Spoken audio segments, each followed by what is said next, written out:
नमस्कार दोस्तों, मेरा नाम अवध। आज हम आगरा बाथरूम मर्डर केस के बारे में बात करने जा रहे हैं। उत्तर प्रदेश के आगरा में सामने आए सनसनीखेज हत्याकांड में पूछताछ के दौरान आरोपी पत्नी ने जो कहानी बताई उसने जांच अधिकारियों को भी हैरान कर दिया। पुलिस के मुताबिक महिला ने पहले पति को खीर में नींद की गोलियां मिलाकर खिलाई, फिर उसकी हत्या कर शव को बाथरूम में दफना दिया। इसके बाद फर्श पर सीमेंट का प्लास्टर करा दिया। उत्तर प्रदेश के आगरा में पूरे झकझोर देने वाले चर्चित बाथरूम मर्डर केस में गिरफ्तार आरोपी पत्नी रूबी को कड़ी सुरक्षा के बीच मुख्य न्यायिक मजिस्ट्रेट की अदालत में पेश किया गया। सुनवाई के बाद अदालत ने उसे 14 दिन की न्यायिक हिरासत में जेल भेजने का आदेश दिया। अदालत में रूबी की ओर से पैरवी करने के लिए कोई वकील मौजूद नहीं था। रूबी पर अपने पति की हत्या कर सबूत मिटाने के इरादे से शव को घर के बाथरूम के फर्श के नीचे दफनाने का आरोप है। पुलिस के मुताबिक हत्या के बाद उसने शव को छिपाने के लिए बाथरूम का फर्श दोबारा बनवाया और ऊंचा कराने के बहाने वहां सीमेंट का नया निर्माण कराया ताकि किसी को वारदात की भनक तक न लगे। इसके बाद करीब 45 दिनों तक अलग अलग कहानियां सुनाकर गुमराह करती रही। इस मामले का खुलासा होने के बाद यह हत्याकांड देश भर में चर्चा का विषय बन गया। पुलिस ने जांच के दौरान मिले साक्ष्यों के आधार पर रूबी को गिरफ्तार किया और आवश्यक पूछताछ के बाद अदालत में पेश किया, जहां से उसे न्यायिक हिरासत में जेल भेज दिया गया। वरिष्ठ अभियोजन अधिकारी ब्रिजमोहन कुशवाहा ने बताया कि आरोपी रूबी को सीजीएम कोर्ट में पेश किया गया था।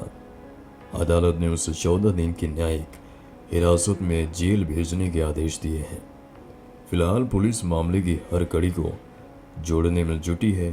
जांच एजेंसियां ये भी पता लगा रही है कि हत्या की साजिश में कोई और व्यक्ति शामिल था या फिर नहीं। इसके साथ ही हत्या के पीछे की वास्तविक वजह, वारदात की पूरी टाइमलाइन और घटना से जुड़े अन्य तथ्यों को भी गहन पड़ताल की जा रही है। इससे पहले पूछताछ के दौरान रूबी ने जो कहानी बताई उसने हर किसी को हैरान कर दिया। पुलिस के मुताबिक रूबी ने पहले खीर में 15 से 16 नींद की गोलियां मिलाई और पति सुरेंद्र शर्मा को खिला दी। इसके बाद उसने अकेले ही पति की हत्या कर दी। अगले दिन रूबी ने अपनी दोनों बेटियों और सास को जेठ के घर भेज दिया। फिर उसने अकेले ही शव को घसीटकर बाथरूम तक पहुंचाया, गड्ढा खोदकर उसमें दफन किया और ऊपर से खुद मिट्टी डालकर समतल कर दिया। इसके बाद उसने मिस्त्री बुलाकर बाथरूम ऊंचा कराने का बहाना बनाया और पूरे फर्श पर सीमेंट का प्लास्टर करवा दिया।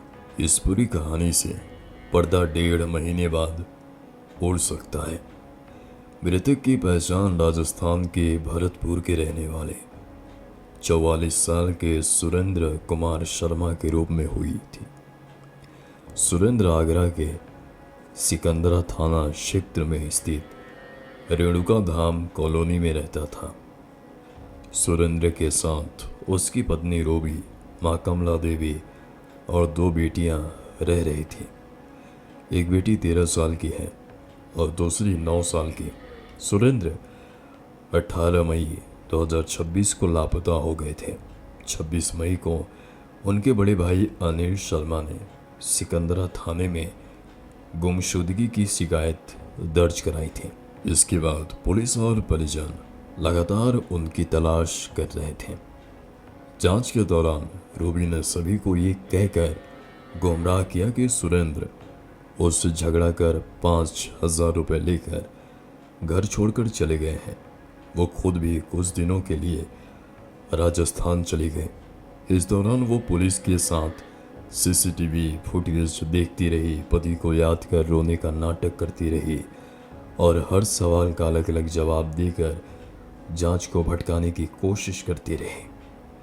मृतक के बड़े भाई अनिल शर्मा ने बताया कि 18 मई की सुबह रूबी का कॉल आया था।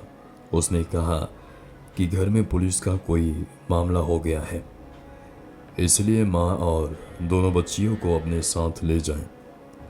उसने ये भी कहा कि घर के अंदर मत आना, बच्चों को पास की दुकान से ही ले जाना।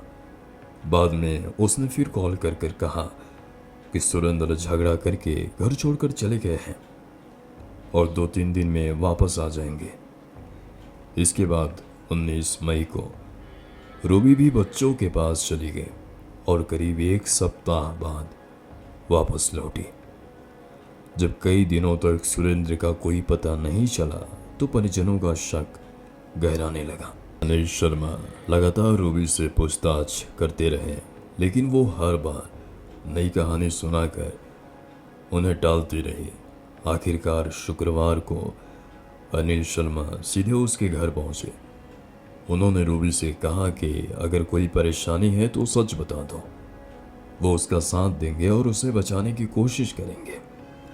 इस बातचीत के दौरान रूबी टूट गई और उसने कबूल कर लिया कि उसने पति का शव बाथरूम के फर्श के नीचे दबा दिया था। ये सूचना मिलते ही पुलिस मौके पर पहुंच गई।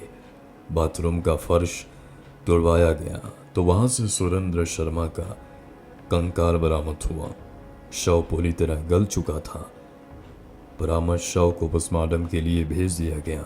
अब कंकाल की फोरेंसिक जांच कराई जाएगी, जिससे मौत के कारणों की पुष्टि हो सके। इस मामले को लेकर थाना प्रभारी निरीक्षक सिकंदरा ने फोन पर बताया कि पूछताछ में रूबी ने बताया है कि उसने खीर में 15 से 16 नींद की गोलियां मिलाकर पति सुरेंद्र शर्मा को खिला दी थी।